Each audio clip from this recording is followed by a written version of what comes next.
A dream, which was not all a dream.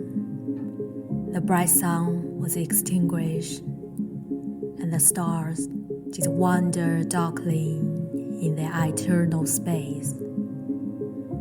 Rayless and pathless, and the icy earth swung blind and blackening in the moonless air. Moon came and went, and came and brought no day. And men forgot their passions in the dread of this their desolation. And all hearts were chilled into a selfish prayer for light. And they did live by watchfires and the thrones. The palaces of crowned kings, the hearts, the habitations of all things which dwell were burned for beacons.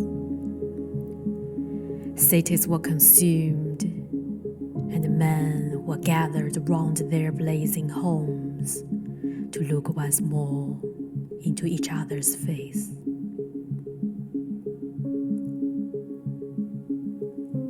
Happy were those who dwelt within the air of the volcanos and their mountain torch.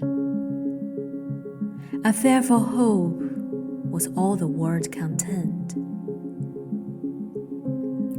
Forests were set on fire, but hour by hour they fell and faded, and the crackling trunks extinguished with a crash, and all was black. The brows of men by the despairing light wear an unearthly aspect, as by faith the flashes fell upon them. Some lay down and had their eyes and wept, and some did rest their chins upon their clenched hands and smiled, and others hurried to and fro, and fight their funeral pelts with fear, and looked up with mild disquietude on the dual sky. The pour of a past word, and then again, with curses cast them down upon the dust, and gnashed their teeth and howled the wild birds shrieked, and the terrified did flutter on the ground,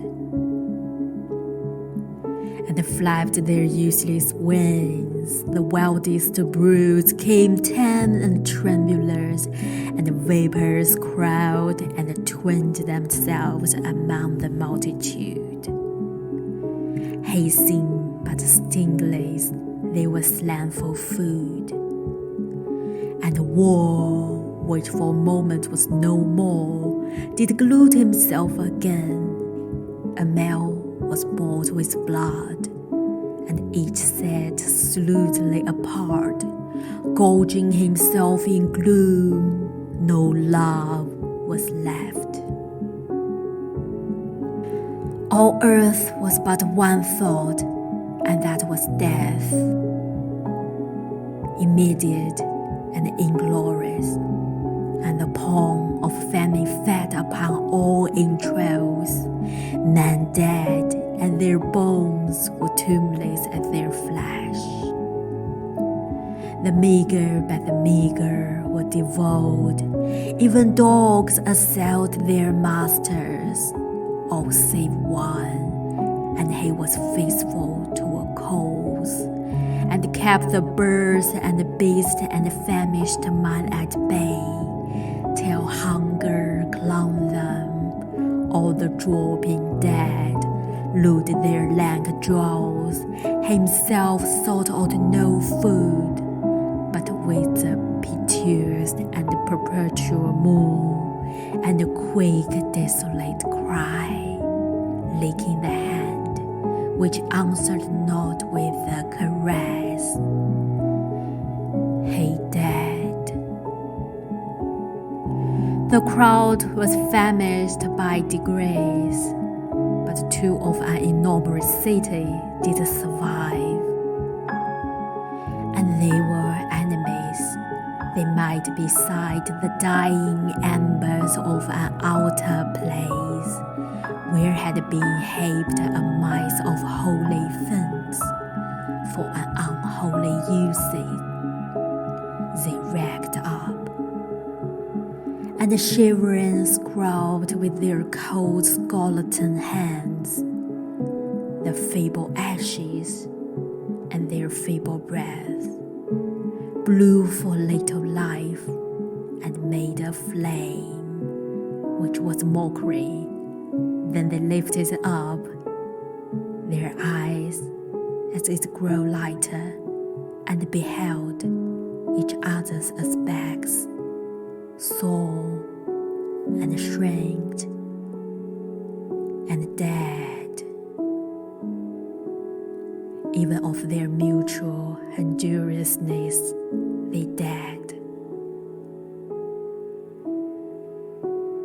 Unknowing who he was upon whose brow Famine had written fate, the word was void. The populous and the powerful was a lump, seasonless, herbless, treeless, moonless, leafless, a lump of death, a chaos of hard clay. The rivers, lakes, and ocean all stood still, and nothing stirred within their silent depths. Ships sailorless lay rooting on the sea, and their masts fell down piecemeal as they dropped. They slept on the abyss without a surge. The waves were dead. The tides were in their grave.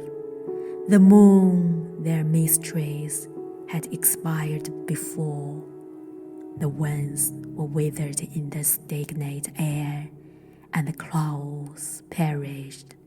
Darkness had no need of aid from them. She was the universe.